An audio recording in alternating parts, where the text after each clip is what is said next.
Assalamualaikum warahmatullahi wabarakatuh. Kesempatan kali ini yang akan saya bahas adalah soal LSP juga, yang spreadsheet tapi untuk perbankan ya. Biasanya perbankan itu soalnya ya hampir sama kayak akuntansi ya. Cuman bedanya mungkin dia ada perhitungan bunga. Nah, biasanya kalau ini kan ada VLOOKUP sama nih, terus if dan fungsi gabungan. Kemudian nah di sini mungkin yang agak membedakan biasanya ada hitung-hitungan untuk penghitungan bunga ya, bisa flat ataupun anuitas gitu ya. Nah, kalau yang berikutnya, nah ini tentang grafik juga. Nah, baik, kesempatan kali ini saya akan membahasnya ya, salah satu soal LSP ya, atau uji kom untuk jurusan perbankan ya. Jangan lupa yang belum subscribe, silahkan klik tombol subscribe ya, supaya channel ini terus berkembang. Oke, baik, langsung saja ya. Jadi saya nggak bahas soalnya, langsung ke kunci jawabannya biar mempersingkat waktu. Oke, biasanya ada soal seperti ini. Untuk filenya bisa di-download ya di link deskripsi di bawah. Jadi nanti kalau mau latihan tinggal isi rumus-rumusnya ini, jadi nggak usah bikin tabelnya. Baik, untuk yang bobot ini kita bisa pakai fungsi VLOOKUP, yaitu ngambil dari data yang ada di bawah ini ya, bobot. Jadi nanti kalau A, nanti bobotnya 4, B 3, C 2, D 1, dan E 0 gitu ya. Nah, kalau SKS kali bobot ini nanti SKS-nya di sini tinggal kali bobot di sini.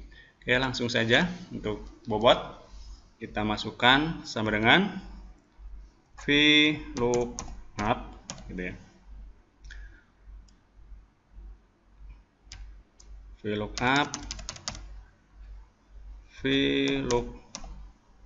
VLOOKUP ya. Nah, seperti ini.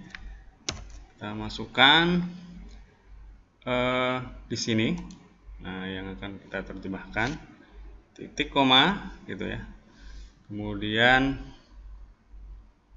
kita akan mengambil dari sini, karena ini cuma satu, berarti langsung mau ngambil dari tabel sini jumlahnya 1 seperti itu. Nah, kemudian mau kita terjemahkan di kolom ini ya, bisa kita blok seperti ini.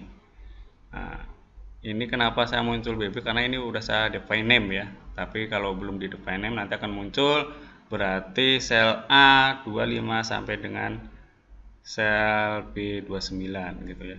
Kemudian berikutnya akan kita terjemahkan ke kolom kedua, yang akan kita tampilkan ke kolom kedua di sini, maksudnya seperti itu ya, kurung. Nah, seperti ini berarti dia nggak mau ya, harus pakai lab juga berarti ya, lab kurung lagi. Nah, seperti ini ya, terus lab text. Oh iya ya, ngambil satu. Oke, udah seperti ini ya. Nah, kurang tadi ya. Jadi ini maksudnya adalah VLOOKUP ngambil dari kiri ya, mau kiri mau kanan ini boleh ya, left atau right boleh, dari sel E11, dari sel E11 ini kan E nih. Nah, ini di sini E11, jumlahnya yang dia ambil hurufnya 1 ini maksudnya ya, dalam kurung titik koma. BB itu maksudnya kolom yang ini ya, BB yang akan ditampilkan adalah kolom kedua, ini maksudnya ya, BB kolom kedua. Kalau udah tarik ke sini. Jadi kalau sini C nanti otomatis muncul B2, kalau A 4 nih ya. Nah, untuk membuat biar muncul BB seperti ini tadi ya, sebelum kita masukkan rumusnya bisa kita blok seperti ini. Kemudian nah, di define name sini aja nih ya, define name. Nah, di sini tulis BB. Bisa kecil bisa besar ya, B plus B. BB itu maksudnya bobot, terus klik OK gitu ya. Nanti kalau nggak di define name pun nggak masalah ya, jadi tinggal blok aja, nanti akan otomatis muncul di sini. Berarti sel A25 titik 2 sel B29 gitu ya, jadi nggak masalah mau di define name. Kalau saya lebih gampang di define name dulu ya, karena ini mempersingkat rumus, jadi rumusnya lebih simpel seperti ini. Kalau nggak di define name ini nanti akan jadi agak panjang gitu ya. Oke, berikutnya untuk menghitung SKS kali bobot ini cukup mudah. Sama dengan SKS-nya berapa di sini, tinggal kali itu berarti bintang ya. Nah, kalau di Excel kali bobot. Enter. Nah, selesai. Tinggal tarik ke sini. Nah, ini cukup mudah. Jumlah berarti sini sama dengan sum seperti ini. Nah, yang mau dijumlahin mana? Nah, ini kan sampai sini. Kurung. Selesai. Ya. Ini kan sama nih, jadi bisa di copy nih. Ctrl C gitu ya. Ini bisa di copy juga sama. Nah, kalau indeks prestasi ini berarti kan ini bagi ini. Jumlah SKS kali bobot dibagi dengan jumlah SKS. Sama dengan ini dibagi ini. Ketemu indeks prestasinya 2,9. Kemudian untuk keterangan di sini kan keterangannya nanti kalau misalnya indeks prestasinya 3 sampai 4 itu sangat baik gitu ya. 2 sampai 3 ya, 2 sampai 3 itu misalnya keterangannya baik.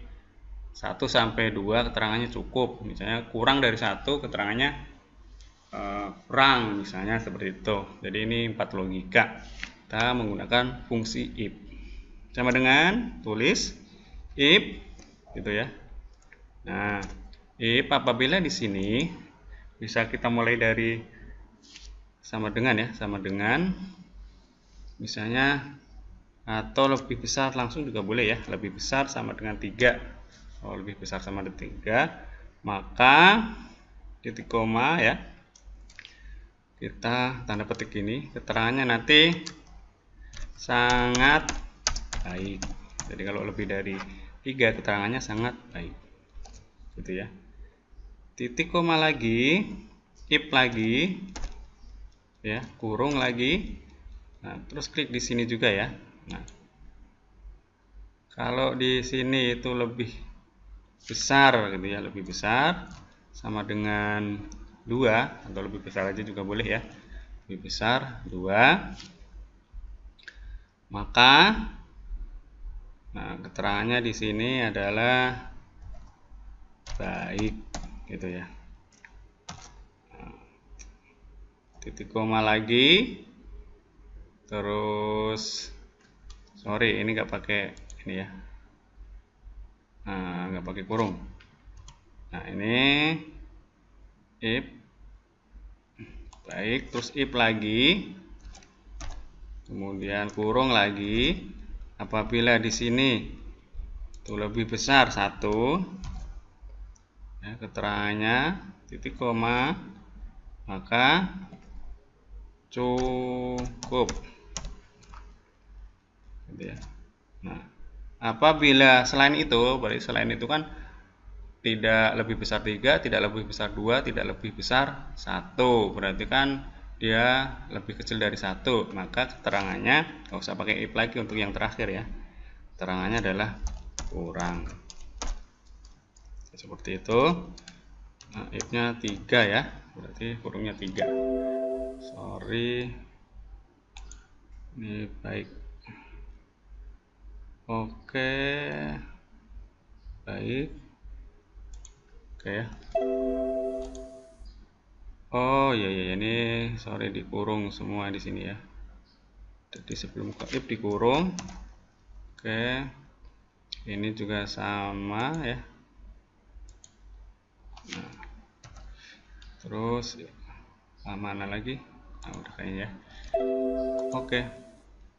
Oh baik, ini apa nih? Oh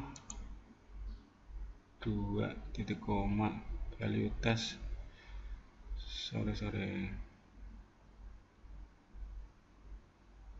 Jika if D3 maka keterangannya sangat baik. Oh ini ya, sorry, ini bukan kurang kurung ya, kurang titik 2 di sini. Nah ini bukan kurang kurung, tadi kurang titik 2, terus ini kurang titik 2 juga ya. Nah ini kalau masukin kata-kata sebelum atau sesudahnya harus pakai titik 2. Lebih besar, oh ini belum, ini lebih besar 1 ya. Nah ini belum dimasukin tadi. Oke, ini keterangannya baik. Oke ya, jadi ini maksudnya rumus di sini adalah jika D20 di sini ya, D20 itu lebih besar 3, maka keterangannya nanti sangat baik. Jika D10-nya di sini lebih besar 2, keterangannya baik. Ini kan lebih besar 2 nih. Kemudian jika D20-nya lebih besar 1, keterangan cukup. Jika tidak atau kurang dari 1, kurang. Kita coba, kita tes di sini kan, misalnya kita ganti nih di sini A. Nah, ini kan nanti kan 3 nih. Nah, otomatis di sini muncul sangat baik, akan berubah sendiri, gitu ya. Balikin C, nah berubah. Nanti kalau di sini nilainya kurang dari 1, otomatis keterangannya berubah sendiri, gitu ya. Berikutnya nah ini yang menghitung bunga flat ini ya, dengan bunga per tahun adalah 18%. Nih, misalnya ini biasanya brosur-brosur ini sering disebar di jalan ya. Nah, ini penggunaan rumusnya menggunakan seperti ini ya. Kalau uang muka sih biasanya pakai matematika ya, rumus matematika dasar sama dengan misalnya ini tambah 500.000 misalnya. Biasanya seperti itu ya. Soalnya biasanya 500.000. Nah, ini berarti DP-nya urut nih. 7.150.000, 1.500.000 dan seterusnya. Tinggal tarik aja ke sini. Nah, ini DP-nya nih, misalnya paling banyak 5,5. Nah, kemudian bagaimana untuk menghitung angsurannya? Jadi yang pertama kita pakai rumus PMT ya, sama dengan PMT. Jadi yang harus kita masukkan dulu adalah bunganya di sini. Bunganya ini kan bunga per tahun, sementara ini kan angsurannya per bulan. Kita bagi 12 dulu, 12 bulan. Kemudian titik koma. Yang kita masukkan adalah berikutnya adalah ini. Nah, terus titik koma, strip ya, dalam kurung. Nah, DP-nya, ini DP-nya, RP-nya nggak diketik ya, dipakai format. Jadi ngetiknya nanti 8, misalnya di sini 18.200.000 ya, langsung 18.200.000. Ini masukkan, kemudian dikurangin dengan DP-nya yang ada di sini. Nah, seperti itu. Ya, sorry ini apa keterangannya. Nah, ini ketemu angsurannya, tapi ini belum bisa ditarik ya, nanti nah supaya ditarik ini diabsolutin dulu nih bunganya. Dengan diabsolutin itu diberi tanda dolar gitu ya, atau tekan F4 ya. Nah, kalau misalnya nggak bisa langsung ketik tanda dolar seperti ini ya. Ini dua-duanya tanda dolar seperti ini ya. Kemudian ini, nah ini berarti yang barisnya ini yang kita absolutin nih. Jadi kalau mau ditarik ke sini nggak bisa, tetap dilingkan yang ini. Kemudian yang ini, nah ini tetap ya. Ini dua-duanya harus diabsolutin, baik baris ataupun kolomnya nih. Kolomnya absolutin. Nah, kalau yang ini berarti kebalikannya ya. Jadi kolomnya yang kita absolutin. Nah, seperti itu. Ini baru bisa ditarik. Nah, tarik ke sini. Semakin kecil ya. Jadi semakin lama. Ini kan maksudnya 11 bulan ini tenornya ya. Lama angsuran ini 17 bulan, 23 bulan, 29 bulan. Ini 35 atau sekitar 3 tahun. Nah, kalau udah tinggal tarik ke bawah. Nih. Semakin DP-nya besar, semakin kecil angsurannya ya nih. Semakin lama angsunannya juga semakin kecil juga. Jadi cukup gampang ini ya. Tinggal satu rumus saja tarik ya, sudah jadi. Kemudian yang berikutnya biasanya sama ini ya. Nah, ini membuat grafik. Nah, kalau yang diminta seperti ini atau mungkin untuk yang lain ya tinggal blok aja sebenarnya ini ya. Ini cukup gampang. Blok di sini, insert. Misalnya yang diminta seperti ini ya. Nah, ini berarti P atau bulat ya. Nah, bulat berarti tinggal ini aja ya. Ini udah jadi nih. Oke, sudah jadi. Ini saya tarik sini. Mau dimunculkan, nah bentuknya ini kan ada presentasinya ya, tinggal ganti aja di sini. Nah, presentasinya muncul seperti ini, misalnya kan. Nah, mau tampilannya seperti apa, tinggal ubah-ubah aja di sini nih, ya. Nih, gitu ya. Ini cukup gampang. Jadi sangat mudah ya. Ini saya kalau perbankan itu bisa 3 soal atau 4 ya. Kalau ini yang contoh yang mudah nih ya. Jadi nanti lain kali kalau ada soal lagi ya, dari LSP nanti akan kita bahas lagi untuk yang perbankan ataupun akuntansi. Kalau akuntansi kemarin udah ya.